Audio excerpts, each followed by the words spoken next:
የበደል ሸክም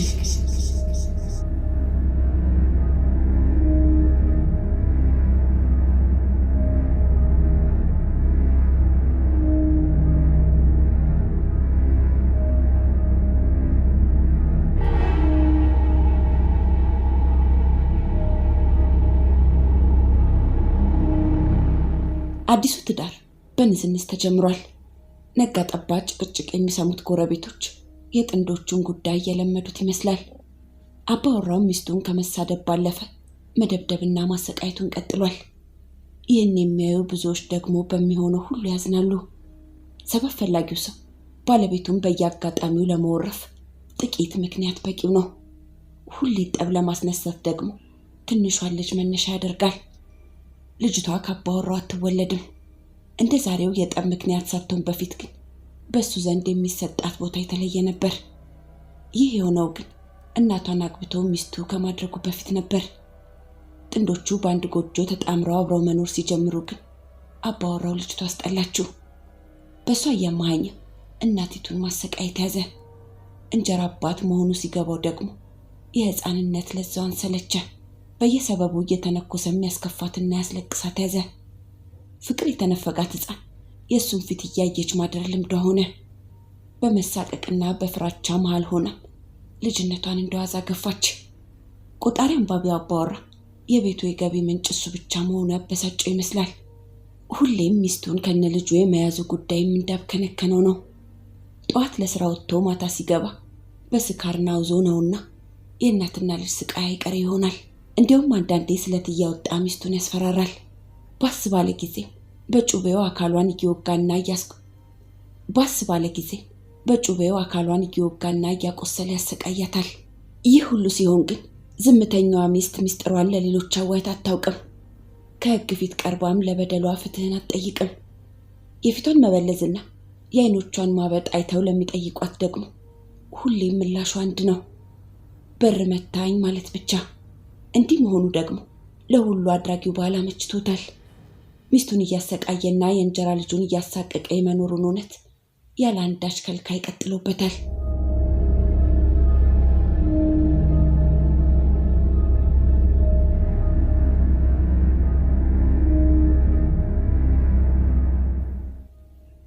ከዓመታት በኋላ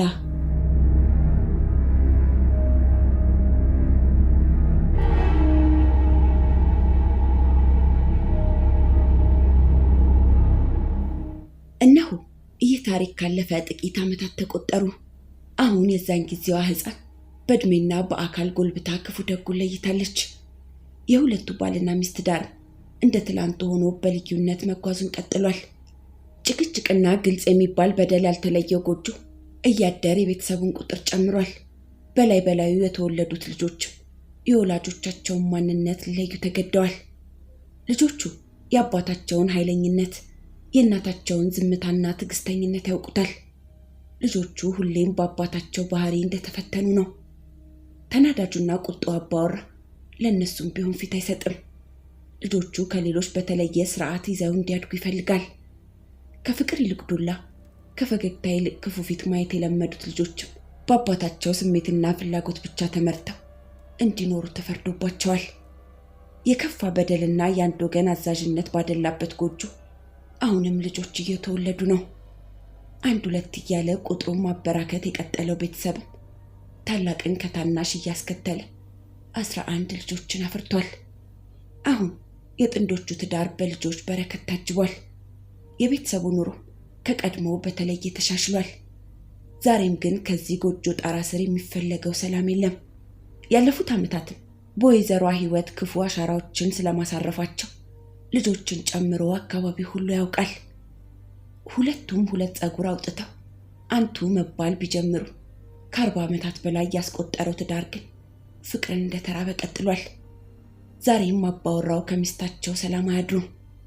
አሁንም ከጭቅጭቅ አልፈው ወይዘሯን ለመደብደብ ያስባሉ። ይህ እውነትም እንደ ትላንቱ ብዙዎችን ያስገርማል። አንዳንዴ አብሯቸው የዘለቀው ቁጡነት ከልጆቻቸው እያጋጨ ያቀያይማቸዋል። ዛሬ ላይ ቆመው እንደ ትላንቱ ልሁን ማለታቸው በቤተሰቡ ዘንድ አልተወደደም። እናታቸውን ከልብ የሚወዱት ልጆች የአባታቸውን ድርጊት አይደግፉም። ሰሚ ባያገኙም ፍራቻና አክብሮት ባለው ስሜት አባወራውን ሊቃወሙ ይሞክራሉ። ሰውየው ግን አሁንም ቢሆን በሚስታቸው ላይ የክፋት በትራቸውን አልተዉም። ምክንያት ፈልገው እጃቸውን ለቅጣት ያነሳሉ። ሲላቸው ልብሳቸውን አስወልቀው ይገርፏቸዋል። አንዳንዴም ቦታና ጊዜ ሳይመርጡ በጥፊ ይመቷቸዋል። ሚስት ግን ሁሉም በሆዳቸው ይዘው ትዕግስትን አማራጭ አድርገዋል። የሚሆነውን ሁሉ ልጆቹ እንዳያውቁ ሲሉም ይጠነቀቃሉ። አባወራው ከቅርብ ጊዜ ወዲህ የዱላቸው ምክንያት የቅናት ጉዳይ ሆኗል። በሌላ ወንድ ጠርጥሬሻለሁ በሚል ሰበብ ነገር እያነሱ ለጠብ መጋበዝ ቀጥለዋል። ስለሚናገሩት ሁሉ ማኝና ማስረጃ ያጣቅሳሉ። የሚሉትንም ሚስታቸው አምነው እንዲቀበሏቸው ያስገድዳሉ። በረዥም ዓመታት የትዳር ጉዞ 11 ልጆችን የሰጧቸው ወይዘሮ ከምንም በላይ ይህ አይነቱ ወሬ ጎዳቸው ጀምሯል። እሳቸው ልጆች አሳድግ ጎጆ አቀና ብለው ትዳራቸውን ስለመጠበቃቸው ያውቃሉ። ያለፉበት የመከራ መንገድ ደግሞ ከብዙዎቹ ያልተደበቀ እውነት ነው። ያን ሁሉ ችግር ተቋቁሞ ዛሬ ላይ ሲደርሱም በፍጹም ታማኝነትና ጨዋነት ነበር። ወይዘሮዋ አሁን ከባለቤታቸው የሚሰሙት ተደጋጋሚ ቃል ከእስከ ዛሬው ዱላና ስድብ በላይ ሆኖ እየሸነቆጣቸው ነው። ውሽማሽ ሲሉ የሚደጋግሙት ንግግር ጨዋነታቸውን እየሸረሸረ ውስጣቸውን ይፈትን ይዟል። ይህን ከባድ ጉዳይ አእምሯቸውን እንደዋዛ ሊያልፈው አልፈቀደም። እንዲህ መባላቸው ከራሳቸው አልፎ የልጆቻቸውን ስሜት እንደሚጎዳ አምነዋል። በልጅነት ዕድሜዋ ከእናቷ ጋር የስቃይ ገፈትን የቀመሰችው የወይዘሮዋ ልጅ አሁን ሁሉ ነገር ሰልችቷታል። እሷ ለቤቱ ትልቅና የመጀመሪያ ልጅ ብትሆንም ይህ ስሜት ግን አብሯት ዘልቆ አያውቅም። በትካዜ አድጋ በለቅሶ የኖረችው ወጣት ከዚህ በኋላ ለቀሪው ሕይወቷ መወሰን እንዳለባት ቆርጣለች። ወጣቷ ወደ አረብ ሀገር ለመሄድ ያደረገችው ሙከራ በተሳካ ጊዜ አብስታ ተደሰተች። ይህ አጋጣሚ የእሷን ሕይወት ጨምሮ የእናቷን ኑሮ ለመለወጥ ምክንያት እንደሚሆን አልማ ፈጣሪዋን አመሰገነች። ካሰበችው ሀገር ደርሳ ስራ ስትጀምር ያቀደችውን በማድረግ የመጀመሪያ ፍላጎቷን አሟላች። ወደ ሀገር ቤት የሚሄድ ሰው ስታገኝ ገንዘብ፣ ልብስና ሽቶ እየላከች የእናቷን ምርቃት አገኘች።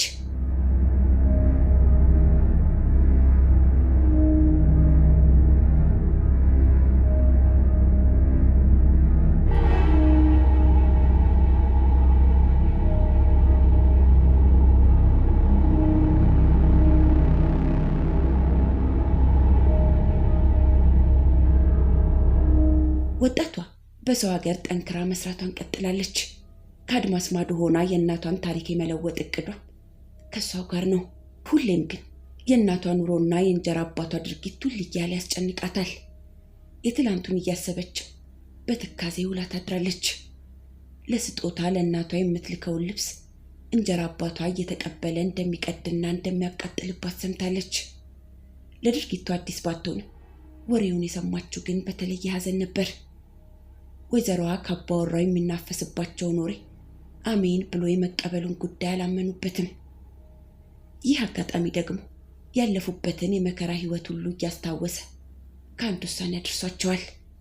እስከ ዛሬ ሕሊናቸውን ከአካላቸው ጎርተው ዓመታትን የዘለቁት ለልጆቻቸው ሲሉ እንደነበር ያውቃሉ። አሁን ግን በተለመደው መንገድ መቀጠሉን አልመረጡትም። እንደ ወትሮ በየሰበቡ ሳይፈታ ቀናትን አስቆጥሯል። ክፍተቱም መኮራረፍን አስከትሎና አልጋ አስለይቶ ገበታ በእኩል እንዳይቆርሱ አድርጓል። ይህ አይነቱ እውነት ሁሌም ለቤቱ አዲስ አይደለም። ሰሞኑን በወይዘሮዋ ሕሊና የሚመላለሰው ጉዳይ ግን ከወትሮ የተለየ የሆነ ነው። አንድ ቀን ማመልከቻቸውን ይዘው ከፍርድ ቤት ደጃፍ የደረሱት ሴት የእስከ ዛሬውን በደል አንስተው በምሬት አቤት አሉ። ፍርድ ቤቱ ሐሳባቸውን አድምጦ በሰጠው ቀነ ቀጠሮ ተጠሪውን አቅርቦ ጉዳዩን አሳወቀ። አባወራው በወቅቱ ከሚስታቸው የቀረበላቸውን የፍቺ ጥያቄ አላመኑበትም። ፍርድ ቤቱ ጋብቻው እንዳይፈርስ በሚል የሰጠውን የማሰቢያ ጊዜ ተቀብለው ጉዳዩን ለቤተ ዘመድ ጉባኤ ሲያሳውቁ ተስፋ ባለመቁረጥ ነበር። ጥንዶቹ በፍርድ ቤቱ ትዕዛዝ ከቤተ ዘመድ ሊመክሩ ከሸንጎ ተቀመጡ። ወይዘሮዋ ግን በይቅርብኝ ጽናት የያዙትን ሐሳብ አከረሩ። ከዚህ በኋላ ባልና ሚስቱ የደረሱበትን ይዘው በቀጠሮ ቀን ፍርድ ቤት ቀረቡ።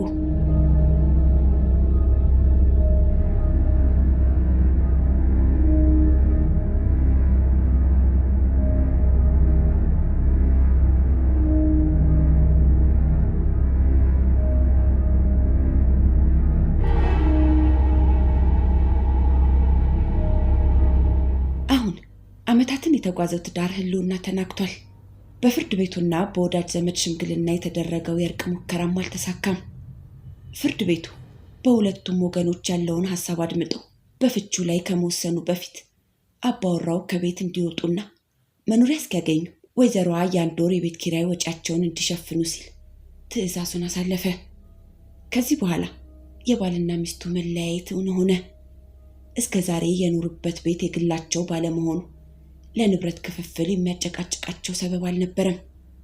እንደተባለው አባወራው ቤት መፈለግ ሲጀምሩ ወይዘሮዋም የደረሰባቸውን የስም ማጥፋት እያሰቡ በትካዜ ሲብሰለሰሉ ከረሙ። ያሳለፉትን የመከራ ጊዜ እያስታወሱ ይዘውት በኖሩት የበደል ሸክም እንደ አዲስ ሆነው አዘኑ። በእነዚህ ቀናት መሃል ግን የአባወራው እግሮች በቤት ፍለጋ ብቻ አልተወሰኑ። ከአንድ ዓመት በፊት በ10,000 ብር ገዝተው የያዙትን ሽጉጥ ከተቀመጠበት አንስተው የሚያደርጉበትን ሲያቅዱ ቆዩ። አብሯቸው የኖረውን ባለፌሮ እጀታ ጩቤ ከጎናቸው ሽጠው ራሳቸውን ሲወዘውዙና ጥርሳቸውን ሲነክሱ ከረሙ። ወይዘሮዋ ሰውየው መሳሪያ ገዝተው መያዛቸውን ካወቁ ጀምሮ ስጋት ገብቷቸዋል።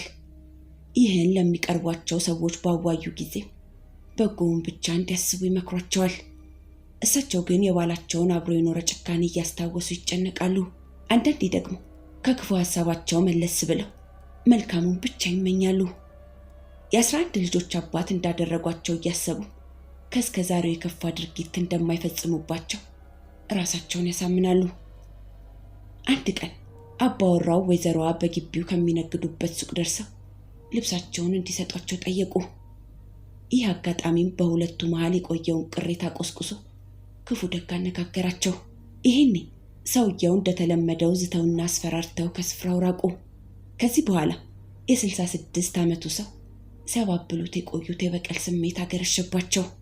ውስጣቸውም በክፉ ሐሳብ ሲጎሽ ከረመ።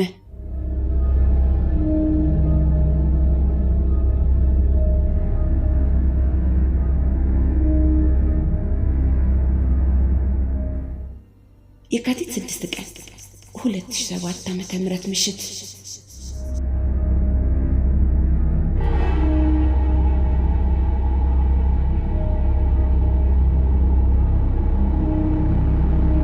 ምሽቱ እየገፋ ነው።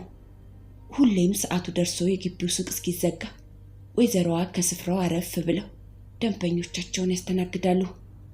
የዛን ዕለትም ወደ ሱቁ ከማምራታቸው አስቀድሞ ከቤት ቆይተው የቤቱን ስራ ሲከውኑ አምሽተዋል። በተረፋቸው ጥቂት ጊዜም ከሱቁ ጎራ ብሎ የመቆየት ሐሳብ አላቸው። በግቢው አንድ አቅጣጫ ቆም ብላ ስልክ የምታወራው ልጃቸው እሷ ካለችበት ፊት ለፊት በሚገኘው የመጸዳጃ ቤት በኩል በድንገት ባትሪ በርቶ ሲጠፋ ተመለከተች። በዚህ ሰዓት እንዲህ መሆኑ አስደንግጧታል። ማን ይህን ሊያደርግ እንደሚችልም መላልስ አሰበች። መልስ አልነበራትም። በዛው ፍጥነት እናቷ ከሱቅ ወጥተው ወደ ቤት ሲያመሩ ስታይ ግን ሁሉን ረስታ ወደ እሳቸው አተኮረች። አሁን አባወራው ካደፈጡበት ወጥተው ወደፊት መራመድ ጀምረዋል። ድንገት ወይዘሮዋን ማግኘታቸው የልባቸውን ሐሳብ ሞልቶታል። በፍጥነት ከኋላቸው ደርሰው የያዙትን ሽጉጥ ከሚስታቸው ወገብ ላይ ደገኑት። ሴትየዋ የነካቸውን እስኪያረጋግጡ ጊዜ አልሰጧቸውም። ወደ ኋላ ከመዞራቸው በፊት የተቀባበለውን ሽጉጥ አውጥተው ፊት ለፊት ተኮሱ። በቅርበት ጥይቱ ያገኛቸው ወይዘሮ በደረታቸው ድፍት አሉ። ከልጆቻቸው መሃል ድንገት የደረሰው ወጣት የሚያየውን ማመን አልቻለም። በድንጋጤ እንደራደ በታላቅ ጩኸት ሊያስቆማቸው ሞከረ። ከንቱ ልፋት ነበር። ይህን ሲረዳ የእናቱን ስም እየጠራ በድረሱልኝ ድምፅ ተማጸነ። ሰውየው የልጃቸውን ሁኔታ እንዳዩ ሁለተኛውን ጥይት ተኮሱ። የሽጉጡን አፈሙዝ ወደ እሷ ዙረው በፍጥነት እንዲንበረከክ አዘዙት። ጩኸትና የጥይት ድምፅ ሰምተው በስፍራው የደረሱ ጎረቤቶች የሆነውን ባዩ ጊዜ ሰውየውን ለመያዝ ተረባረቡ። ከሽጉጡ ጋር ያገኙትን ባለፌሮ ጩቤ ይዘው ለአካባቢው ፖሊስ አስቸኳይ ጥሪ ያደረሱ። የወይዘሮዋ ትንፋሽ አለመጥፋቱ ለሁሉም ተስፋ ሆኖ ለሕክምና እርዳታ ወደ ሆስፒታል ተጣደፉ።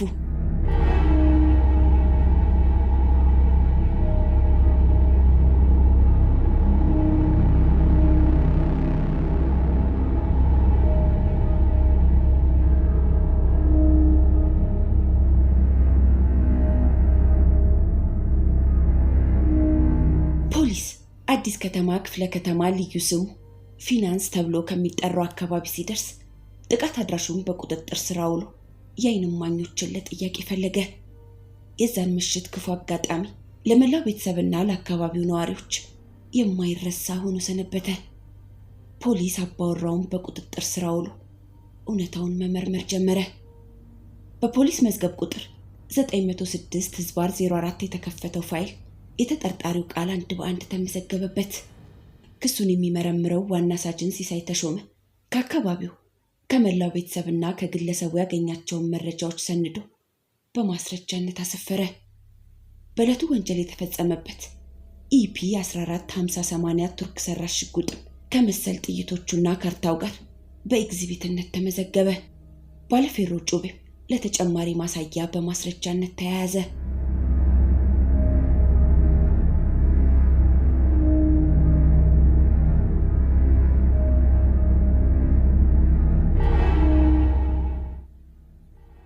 የወይዘሮዋ መጨረሻ።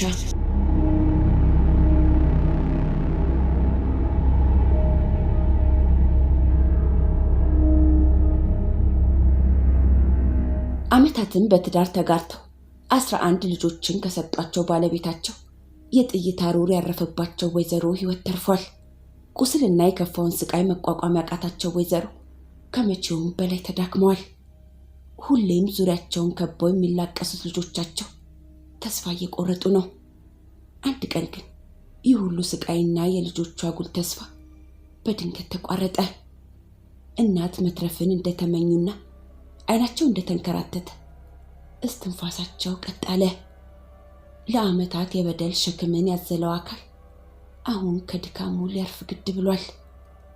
የዝምተኛዋ እመቤት አንደበት ከነሚስጥሩ ተሸብቧል።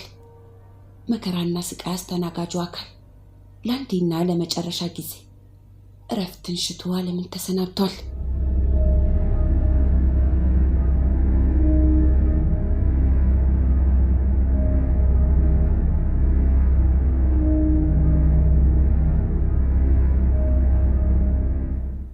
አቶ ቢልልኝ ደረሰ ለዓመታት በትዳር አብሯቸው የቆዩትን ባለቤታቸውን ሆን ብለው በግፍ በመግደላቸውና ድርጊታቸው ከባድ የነፍስ ማጥፋት ወንጀል መሆኑ በመረጋገጡ ፍርድ ቤቱ እጃቸው ከተያዘበት ጊዜ አንስቶ በሚታሰብ የ20 ዓመት ጽኑ እስራት እንዲቀጡ ሲል የካቲት 6 ቀን 2011 ዓ.ም ወስኗል።